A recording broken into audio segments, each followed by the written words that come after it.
AdLib is the DSP-agnostic buying platform to scale your programmatic campaigns smarter, faster, and more profitably. AdLib helps independent agencies and marketers deliver premium programmatic performance without the complexity, cost, or overhead of traditional DSPs. Their platform provides the tools, data, and automation to run enterprise-quality campaigns, from CTV and audio to geofencing and YouTube, all under one roof with zero trafficking headaches. Plus, they're not just a platform, they're your growth partner. The AdLib team helps you win new business, expand budgets, and deliver measurable ROI that keeps clients coming back. It's time to unlock programmatic. Join leading marketers worldwide who are using AdLib to deliver more campaigns with better results. Check out getadlib.com. Welcome to Open Market, a podcast about building companies in the advertising industry. I'm Joe Zappa, and I'm joined by Eric Franchi. How's it going, Eric? Doing well. How are you? I'm great. Today we are going to talk about AI. 3 different things. 1, how we're actually using it every day. 2, big news, which is Jack Dorsey's company Block laying off 4,000 of 10,000 employees and specifically citing AI and a new way of working as the reason. And then the third is sort of common reactions to AI and sort of how it seems to be bandied about in the public discourse and what we think those sort of representations get right or wrong. So first, down to earth, how are you actually using AI on a day in, day out basis? How long have we been talking about our own personal use of these tools? Probably like a little over a year, like 15 months. Yeah. So, because when you first suggested this as a topic, I thought it was great. But then I realized, it's truly become a co-pilot. So I was like, my answer would be very brief, like everything. But obviously, I'm not going to just get to that and end the pod, right? So I put together a few themes of how I use AI in my job every day. I will asterisk this with, there's probably not too many people that have my job that listen to this pod. Our pod is typically ad tech founders, execs, go-to-market folks, and everything else. So you will probably find some things in here that apply to you, but just a bit of an asterisk, if that makes sense. I'll also say that, Aperium, where I work, we're somewhat unique in that we're a small team. We don't have, it's not unlike maybe a large venture or PE firm where we have like an army of analysts and junior partners and everything like that. Like we do the work ourselves. So some of what I'm going to talk about may be applicable from the standpoint of, hey, if you're on a small team or if you are the team, this might benefit from you. So for me, we'll do me first. Here's the 3 themes. So number 1, and I kind of wrote this stuff down, investment and fund judgment. So I have a team of basically AI agent analysts that I work with all day long, because I'm looking at deals all day long. So again, if I'm looking at a deal, it's very specific to Eric, but maybe you can extrapolate this with your work. I've got a few things that I do like literally all the time. So you use a LLM, and I'll use ChatGPT and Claude for different things. I will stress test a thesis and generate counter arguments to myself. I'll do a lot of the math work. So I'll model valuations, dilution, exit scenarios. I'll analyze a landscape across multiple companies and try to develop some themes and see if I can pressure test my own thinking about a category that's emerging or mature. I'll run a lot of other scenarios in terms of like the effect a given investment, whether it's an existing investment or a new investment, might have on our fund returns. Because again, like the objective of my job is to return capital to our investors. So I think about that stuff all day long. And then I'll use it to quickly kind of summarize decks and long documents instantly. Use that as a bit of a filter. So the thing here is, this is analyst work typically. So I'm going from assigning a job, waiting for that job to get done, coming back, reviewing it, maybe giving some feed time and needing another turn, into just getting the job done by myself in minutes. So it speeds the time. And also it's got the benefit of speeding the time to make a decision, whether that's a decision that is a person internally is relying on, or a decision a person externally, i.e. a founder, is relying on. What would you do before the AI era to do these kinds of tasks, and how does it change it that you can use AI? So again, we didn't have a team of analysts and then kind of cut them and said, we're going all in on AI. This is stuff that I would have to do myself, or we'd have to do across the team. So it would just be like taking what now takes minutes and taking hours, if not days. So it is shortened the cycle of getting stuff done and allowing me to get, I can't even give you the percentage increase of the amount of work I can get done as it relates to this type of thing. So I imagine it might have a material impact on how you have built and will build the fund, right? And that you would need more of that like sort of army of lower level people that you might not need. Yeah, for sure. I think, at some point this taps out and there's like other activities that agents can't necessarily do. But for this specific thing, that's like a real part of the job, I'm finding that I can get it done myself just with an army of agents. Miles Younger from U of Digital was talking to me on Twitter the other day, and he was saying, everyone's obsessed with speed, which is true. Like this is AI makes you much faster, but it also has an impact on quality, right? Because you're able to do better thinking because it's giving you ideas and you're iterating with it. Yeah, and that's where it's pretty interesting because, like I said, like this would be something that I would need to train people to figure out the Ethereum way and then the Eric way of asks like this. These LLMs are trained on me. Like I'm telling them, like, no, this is what I want. This is what I want. So the output is getting not only faster but higher quality. So just like kind of all things investment is number one. Number two, this is unique to me, but maybe some folks in like BD and sales and CEOs might get something out of this. I find myself using it to kind of leverage the portfolio and the ecosystem. What I mean by that is I'm asked for a few things all day long. I'm asked for money. I'm asked for jobs, and I'm asked for like intros or ideas on like people that, can do a specific thing. One thing that I've done, because, like at some point, the ecosystem and the portfolio, it just gets too big. And I used to have the answers in my head all the time, but it's reached a point of scale that I no longer have these answers. So I have uploaded my personal LinkedIn network to Claude. Anybody can do this, by the way. Go to LinkedIn, download your contacts. It's basically called downloading your contacts and then uploading it to your LLM of choice. I then ask Claude all day long for ideas that if it doesn't come to mind or if it does come to mind for a person or a company that does a specific thing, help find this thing for me. And like I will all the time identify ideas and companies that I didn't have at the top of my head. So it's like warm intros for a portfolio company that's looking to break into CPG. How many people do I know in CPG? It is a heck of a lot, right? So it's like, coming up with ideas to help people break into certain categories and companies, connect the dots across all of our portfolio companies, right? So conversely, I'm asked for, hey, companies that do this, whether it's inside or outside of the portfolio. And then I will then also use this as a basis for drafting like strategic plans and memos for external use around companies and people, if that makes sense, right? So like it's like taking like the network and turning it into something that's like way more actionable. And again, I can do these things faster, and undoubtedly like the head is like too full of ideas and work anyway. So it's like if I don't have an answer for you, I generally can kind of like use this to spit out an answer. Yeah, I think one of the types of thinking that AI really excels at, and that it's so much better than humans at, is it can, of course, process a vast amount of data, right? And so, like what you're saying, where it's like you have 80 portfolio companies and you just can't possibly keep all of them straight or immediately summon, here are the 7 to whom this query would be most relevant. AI is extremely good at that kind of thinking, right? So I'll touch on the same thing with creative for my clients, where it's like, if you have 20 different clients and they're all doing a bunch of different stuff,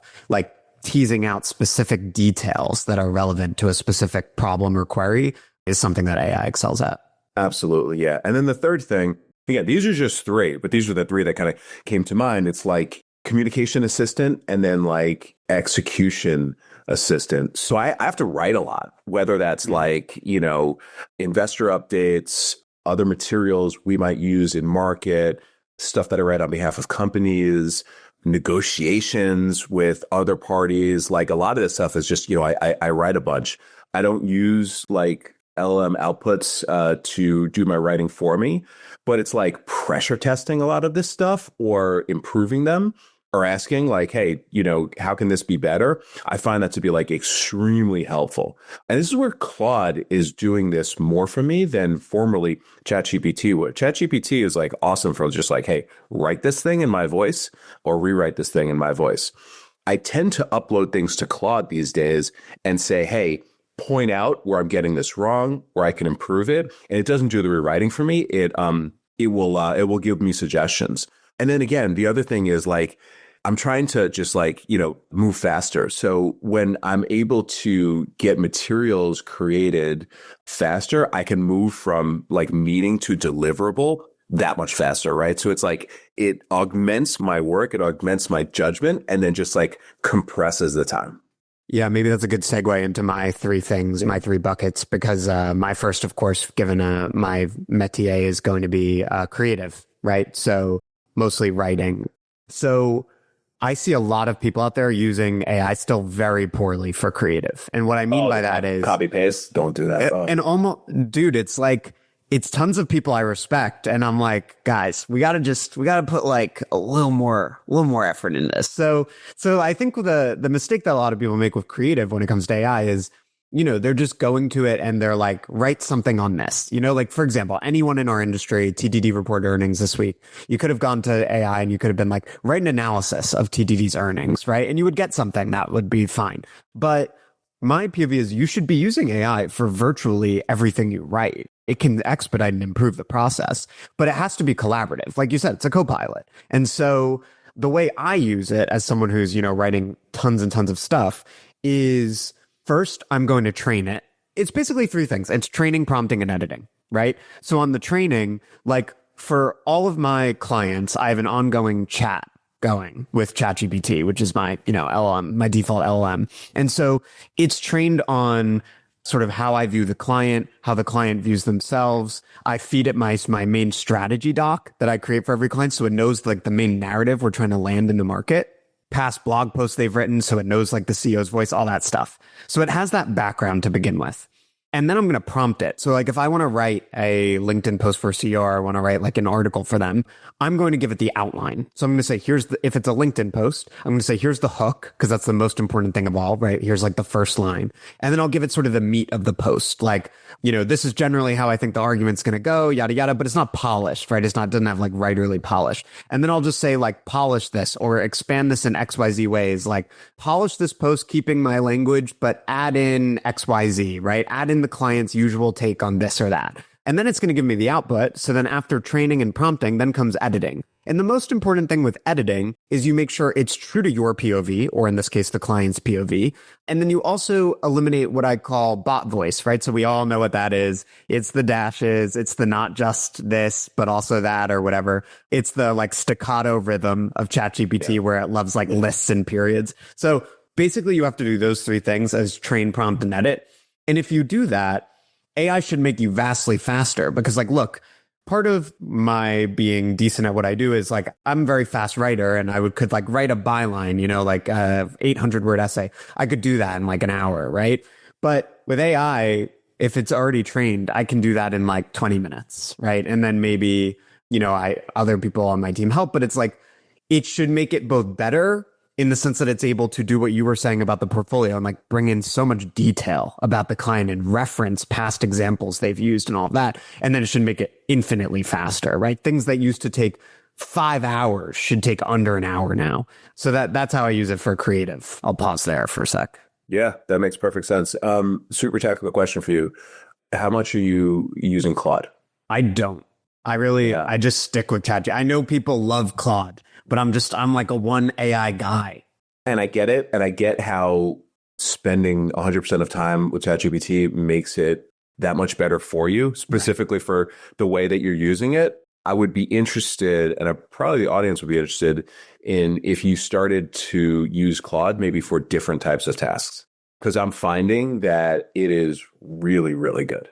Like, I know people love Claude. Claude's like the Brooklyn to ChatGPT's Manhattan. It's like the hipster, and everyone's going there now. But it's exactly for the reason you stated. It's because I don't want a context switch, and ChatGPT already has all of the context. And so I'm like, why would I want to diffuse the context across multiple LLMs? But everyone's saying this about Claude, so I should give it more of a chance. Okay, so that's the number one bucket is creative. The second is CEO type tasks, right? So thinking about the strategy, like if I want to say to if I want to think about my business, and similar to you, right? It's like small firm that I own that I don't have like a co-founder. So of course I have people like you I can talk to about these things. But if it's 11 p.m. on a Tuesday and I'm thinking about the business and where I want to take it this year, ChatGPT is incredibly, or Claude is incredibly helpful at me saying, okay, here's where I am. Here's what I want to go. What do you think my 3 primary objectives should be? Or I'll say, here are my 3 objectives. Where would you challenge this? You know, and of course you can do the classic, you can do a prompt where you're like, think like a business coach, or even think like this particular business coach that you know, whom you respect. And I find it's very helpful at, as you said, pressure testing, formalizing. And then if there is a particular objective where you're like, well, how do I do that? And I need ideas, incredibly good at being like, here's 5 ways you could do that. Yeah. A lot of commonality with how we're using it. Yeah. What's your third? I'll also just add on the CEO front, I also use it for a lot of people stuff. And I've heard other entrepreneurs say this. It's like really helpful if you have a situation you feel like, because often people stuff, like that's where we can become ego driven, emotional. It's really good at being like, hey, someone on my team like did this. And like, here's my rough response. Can you make this more diplomatic, or can you criticize this or whatever? I heard Sam Parr on My First Million say he's doing that. And I find that very helpful. So just think about the olden times where like you'd be emotional about a business thing and you would spend 2 hours like looking at something and being like, I know I'm being a dick, but how do I fix it? And now like the LLM can fix it immediately. And then the third area would be biz dev. So marketing, sales, for example, Marketecture Live. Well, as we're recording this, when you guys hear this, it'll be the following week. So I go to my Beehive newsletter list, which is like 1,500 subscribers. And I say, pull the 200 people, active subscribers to this list who would be the best fit for me to have a meeting with at Marketecture. And I give it some criteria. It does a very good job.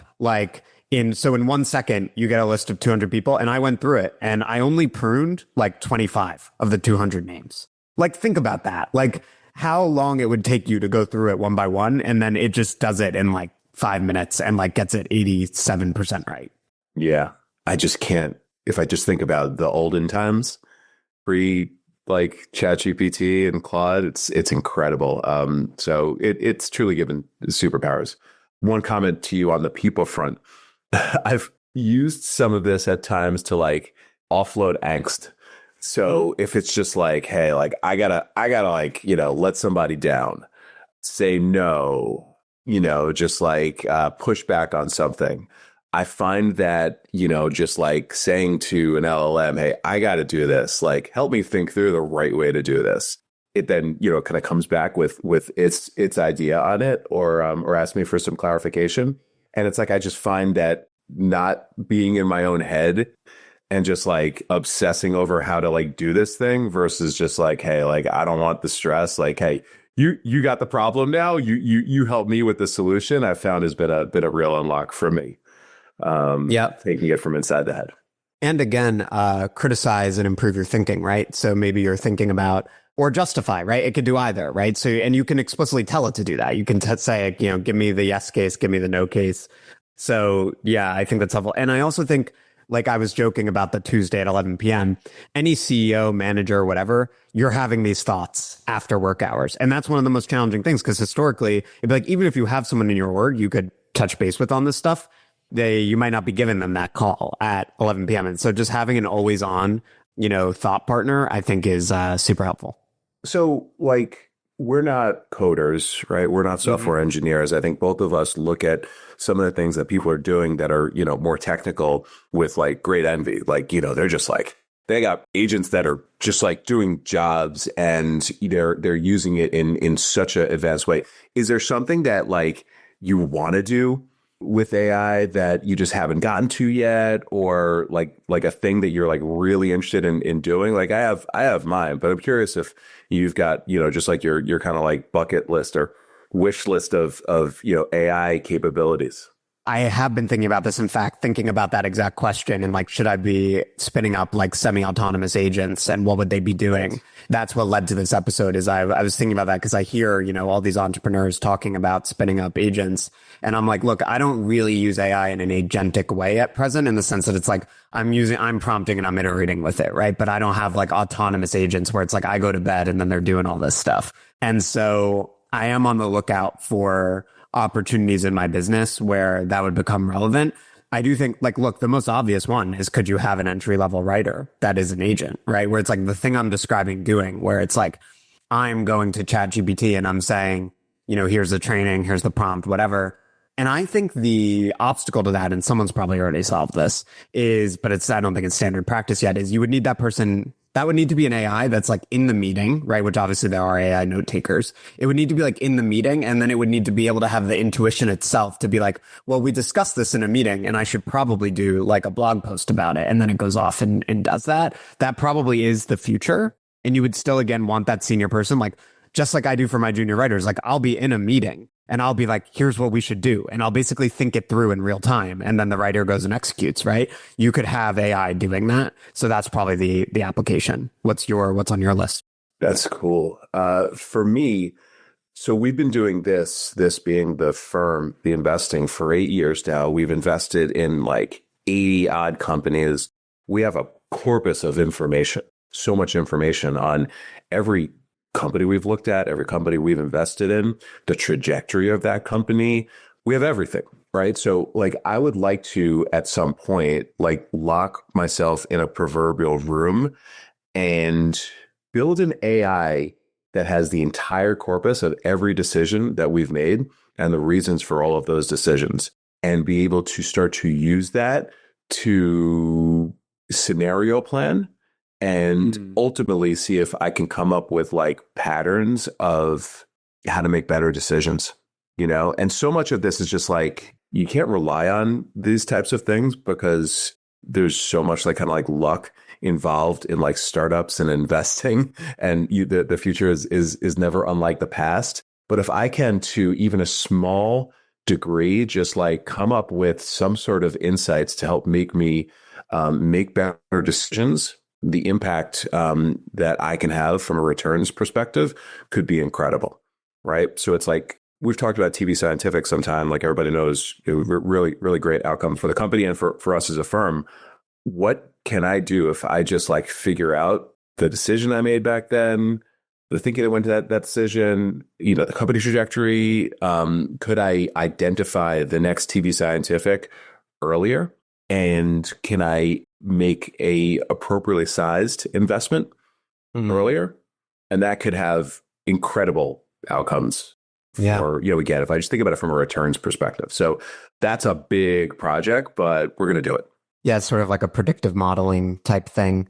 It also makes me wonder, like, there's been a lot of discourse about, oh, well, you should spin up these agents and whatever. But I think there will also be a lot of people like us, non-technical people who are nevertheless invested in this stuff, who say, like, the new project, like in the olden days, you would have a coder, like you'd have a programmer, and they'd sort of be on continuously. Maybe the future is like, you know, you have an extremely high leverage project where I have, you know, an engineer buddy come to Sharpen and be like, this writer I described on this podcast with Eric, can you create that? And then they sort of tweak it and get it up and running. And then that delivers like a tremendous amount of value. Like that sort of, and this is a big space, I think, this like sort of AI consulting space is like going to be huge. Absolutely. If it can get to the point where I can, these buzzwords now that are becoming real, if I can, you know, have these high leverage opportunities to exercise my judgment, my taste, right? All these like kind of AI EQ things, I think undoubtedly it's gonna make people better and more performant. It's a fun time.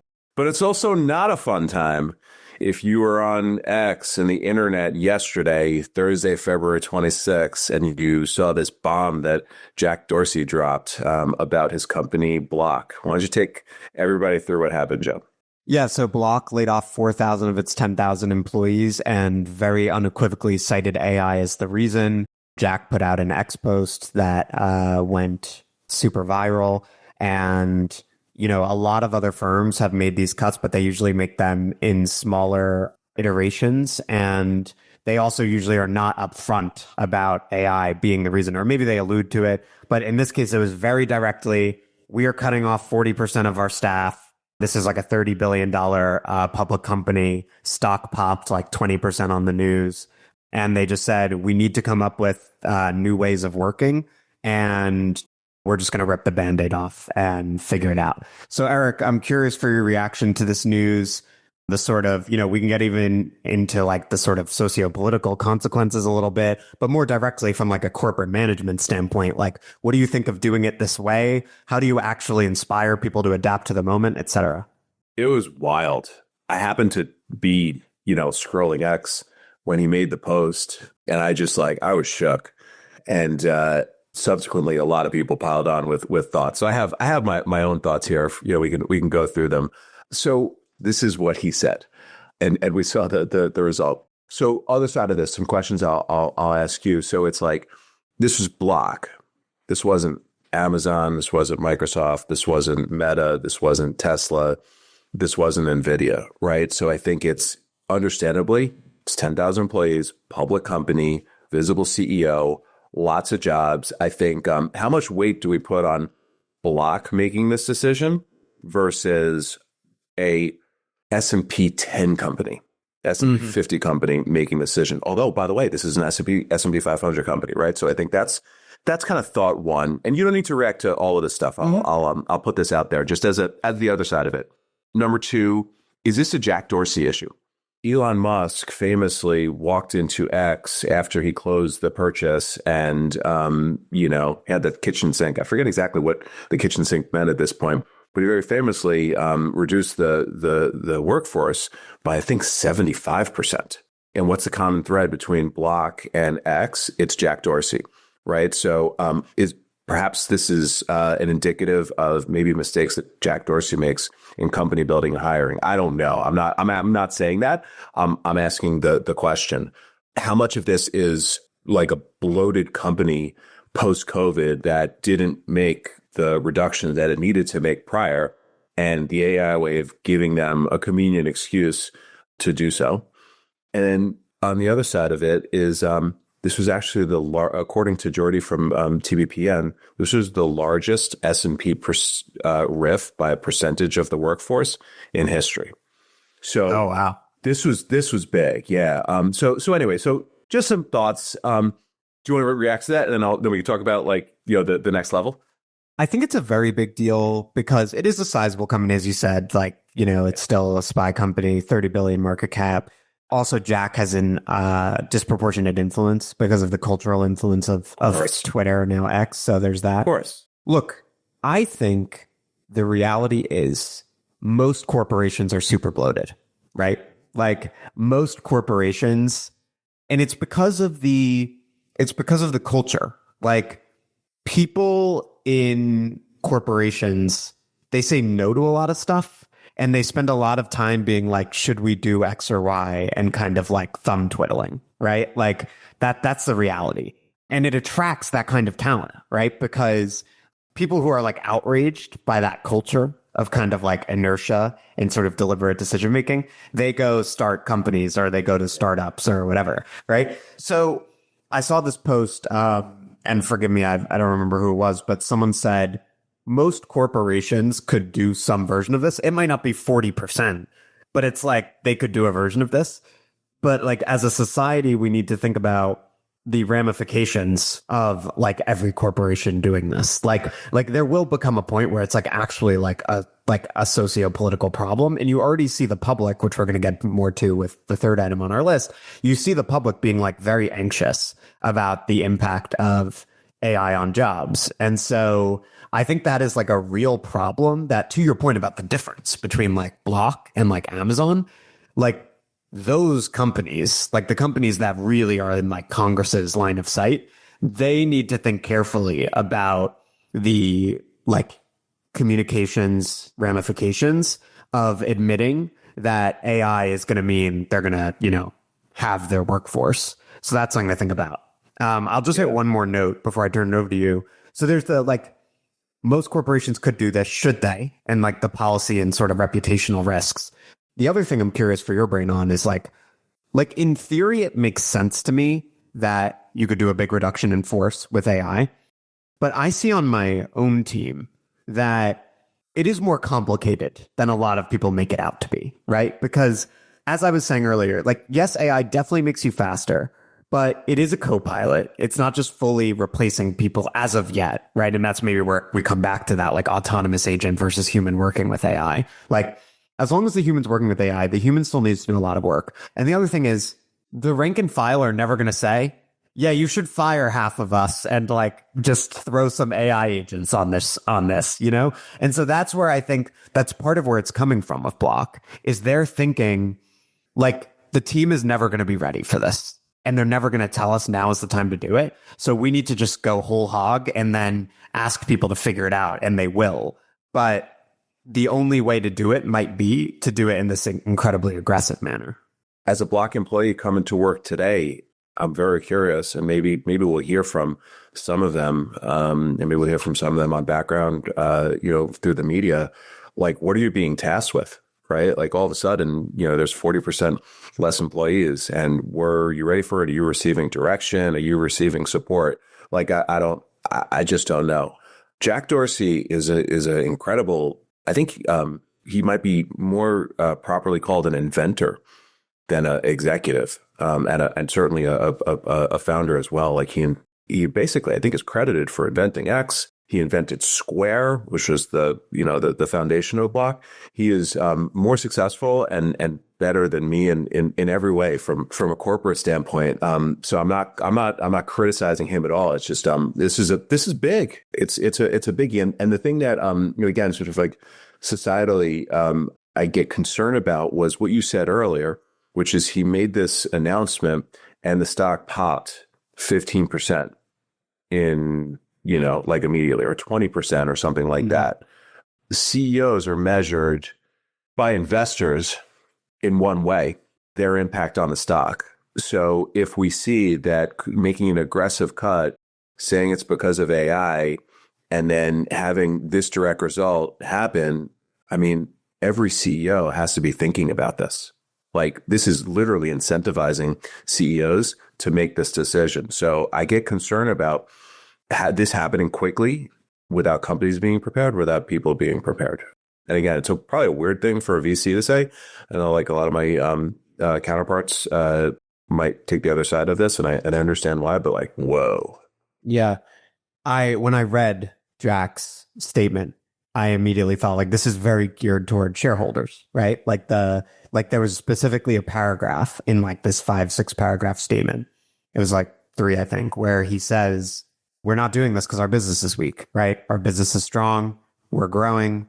We're very profitable, all that kind of stuff. And so he was clearly signaling to the street, we're strong and we're just going to be even stronger. And we're going to be a leader on like modernizing our operations to fit this new, more profitable technology first era.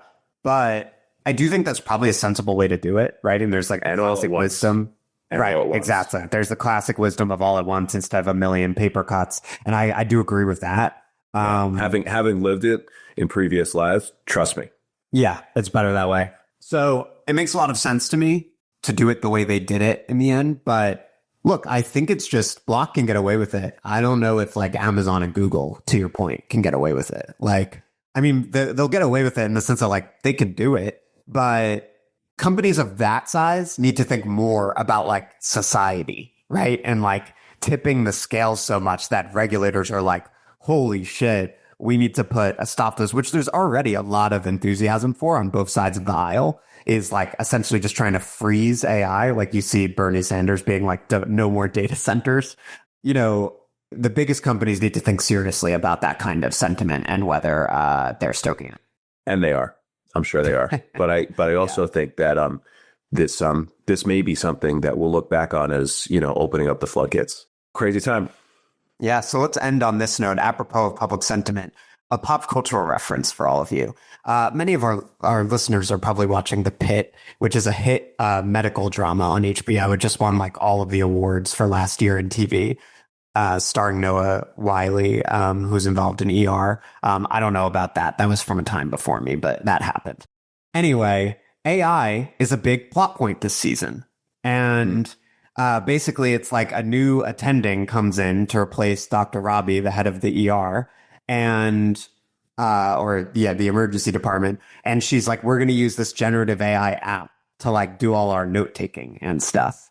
And it's very much in there as this like sort of antagonistic flashpoint where, of course, all the doctors are like, we don't like this for XYZ reasons. And it's very clear that like the assumed position on the part of the audience is like, yeah, F these AI people like coming in to like change the way we work and replace our doctors. And so I think it's always interesting to look to cultural representations to understand sort of where the culture is on a topic, especially beyond our like tech bubble where people are very optimistic. And so one of the concerns is, this is going to replace us. They're going to ask us to do more with less, right? That's related to what we were just talking about. It's like the rank and file, 90% of the rank and file never going to advocate for this because they're just going to view it as this is more work for me. But then the other thing, and this is where I'm like particularly unsympathetic to the popular critiques of AI, is in the show, they use AI to write notes on their cases in the ER. And it's like, they're like, yeah, it can write the case, the notes in under a minute, but it like made a couple mistakes and like someone didn't proofread it. And they're like, well, that's because she used the AI. And I'm like, no, it's not the AI's fault. It's because she used the AI to do the job in 10% of the time and didn't spend an extra minute to proofread it to make sure that it didn't hallucinate anything. So I just find, again, outside of our tech bubble, like this is just like a very common critique I hear from like friends outside the industry of AI is they're like, well, it hallucinates and it's like imperfect. And I'm like, yeah, it's an incredibly useful technology that helps you move 10 times as fast. And it also makes some mistakes that you have to proofread. Stop whining. Yeah, that's so funny. There was that article that went around a couple of weeks ago. Again, it's end of Feb 2026, where somebody pointed to the massive disconnect between, I think, normies and early adopters, and specifically in this moment where everybody has tried ChatGPT, and if you tried an early version of ChatGPT and it was weird and hallucinated and gave you like, kind of like strange outputs back in, I don't know, early 25, you really should do yourself a favor and look at it in February of 26, because these things have improved to a degree that you need to experience it to really understand, right? So I think there's that little bit of disconnect in terms of the moment. This reminds me of other massive shifts that I've seen over the course of my longer career and lifespan, where it's just like, things start to hit a cultural understanding and, there's like a very predictable reaction, alarm, humor, becomes part of the zeitgeist. We're seeing it here. Ultimately, I saw a chart the other day where it's just like, so searches on LLMs are growing. They're growing at an incredible rate. Searches by self-identified early adopters are off the charts. So it sort of underscores the disconnect, but then also we've seen this in every single technology shift where it's led by early adopters and then everybody's using it, from mobile, smartphones specifically, to social networks, to the internet itself. Like, we're just at the beginning of this shift, and we'll look back and laugh at this, like that video of, I think, like Katie Couric and Brian Gumbel making fun of email. Like, when email was like literally just introduced in like 94. I think we're just at that moment. Yeah. The classic Paul Krugman column where he was like, the internet, I forget what his exact take was, but he was basically like, the internet will be very small and not that big a deal. That is how I feel when I talk to friends and they're like, this is complete bullshit, like there's no value to this. I'm just like, yeah, that is crazy. Like, you can have particular critiques of it, but the idea that it doesn't provide a tremendous amount of value is insane. Yeah. I just, let's end it on a positive note, which is with all of these shifts, every single shift, we did not know all of the positives and the value and the change that was ahead of us at the time. Nobody could have predicted, like the impact that the internet would have, that smartphones would have, that app ecosystem would have, social, like everything like that. AI is bigger in some ways than all of this stuff. So, we're just at this like weird place of both, kind of like it becoming mainstream, things that we see like with Block, like there's something, ahead of us that I think is going to, be like a real patch. But I'm fully confident on the other side of it, it's going to be like really, really positive. And there's going to be like new jobs, capabilities, benefits for all. But we're in the middle, or we're entering the middle, perhaps. Yep. Good note to end on. Yes, sir. Thank you, Joe. Thanks, Eric.